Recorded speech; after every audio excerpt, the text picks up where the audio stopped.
distinguished chief guest, Parliamentary Secretary Rob Oliphant, members of the Diplomatic Corps, Excellencies, other distinguished dignitaries, members of Parliament, senators, members of Provincial Parliament, friends of India, and my dear fellow citizens.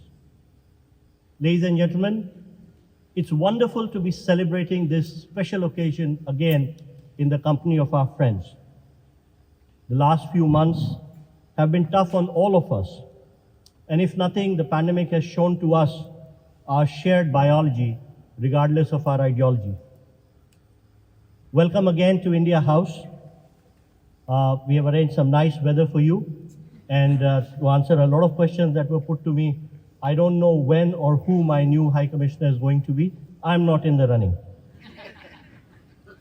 These celebrations are special as they mark the 75th year of India's independence. They are also special because these are the 75th year of celebrating the diplomatic ties between India and Canada. The Azadi Ka Amrit Mahotsav, the 75-week celebration that we had to mark this occasion, was a dedicated celebration celebrating the diversity, richness, and the endeavor of people of India. It embodies all that is progressive about India's socio-cultural, political, and economic identity.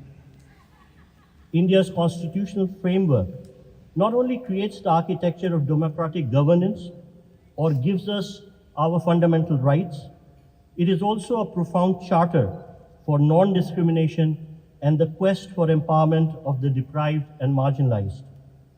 As our Prime Minister Narendra Modi said at the last Summit of Democracies, the structural features like multi-party elections, an independent judiciary, and free media are important instruments of democracy.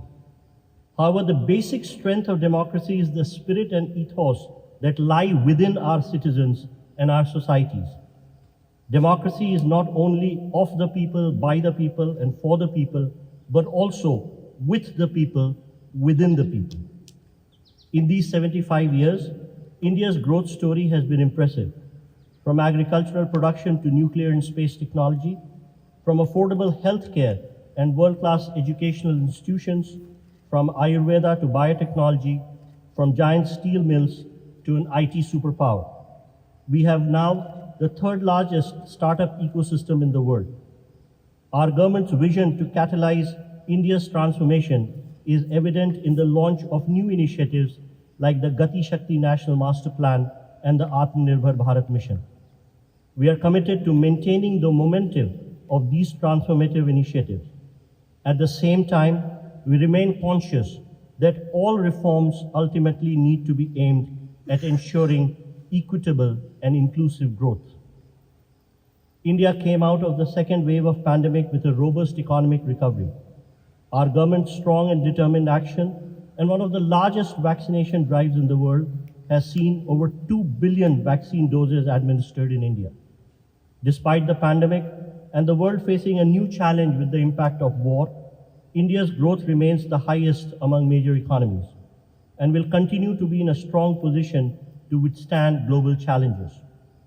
Our economy expanded by 8.7% in the last fiscal, and the outlook remains positive. India will be a more dynamic and friendlier business destination. We will contribute to being the engine of growth for the entire global economy.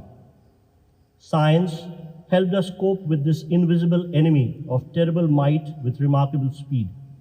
We can take solace from the fact that more lives have been saved than lost. It was our collective determination that helped us overcome the challenge.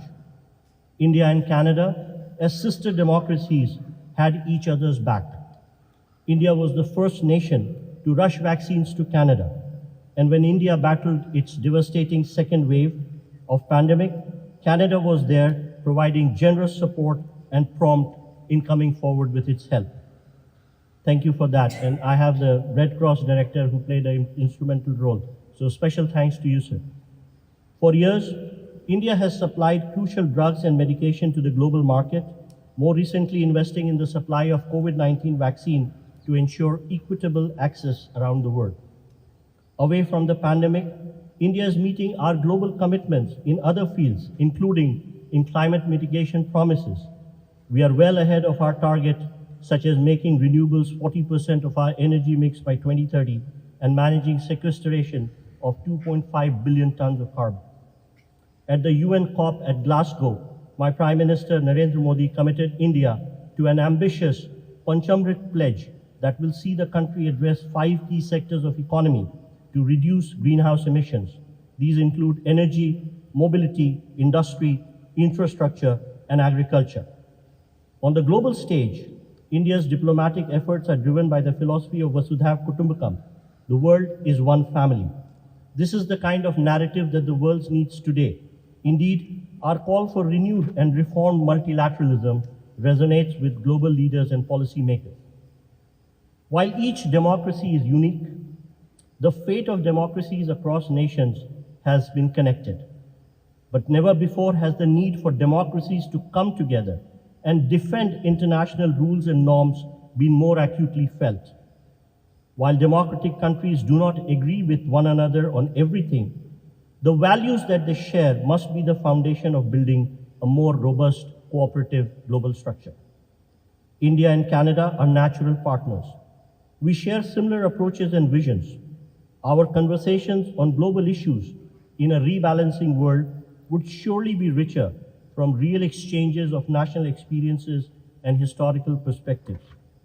India, like Canada, believes in a strong multilateral, rule-based international structure.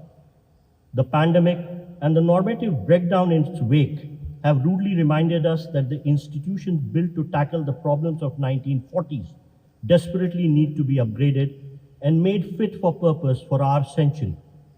An expansion of the permanent membership of the Security Council is a necessary ingredient. The 1.7 million strong Indian heritage community in Canada provides a unique dimension to our bilateral relations. Indo-Canadians have excelled in Canada in all fields, provided dynamism to Canadian society, brought immense positive value here, and are crucial to giving momentum to our bilateral relations. When they can get visas, Canada is the preferred destination for Indian students. The 240,000 Indian students currently enrolled in institutions across Canada bring in over $4 billion every year in tuition fees alone. Another 600,000 Indians live and work in Canada, contributing positively to the Canadian economy. India and Canada have both been victims of international terror.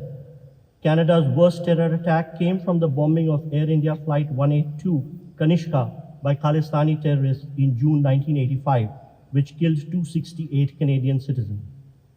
India and Canada now share a strong common view on the need for concerted action against global terrorism and curtailing terror financing. With India's growing economic structure, the commercial relation between the two countries have become the driver of our growth. Last year, our bilateral trade was one of the highest ever recorded, and India has become the preferred destination for Canadian pension and private funds. Some 60 billion portfolio investment has been made in the last 6 years in India by Canadian funds. India and Canada have restarted negotiations towards an early progress trade agreement, EPTA, as part of our comprehensive economic partnership agreement. There has been strong political directive from both the countries to conclude EPTA by the end of this year. This agreement will provide a tremendous boost to bilateral trade and enable Canadian economic interests to have a strong point of entry into the Indo-Pacific region.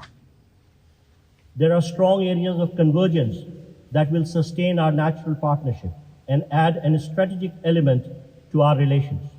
We have great potential to enhance cooperation, including in energy security, action on environment, fostering greater technology and knowledge partnership.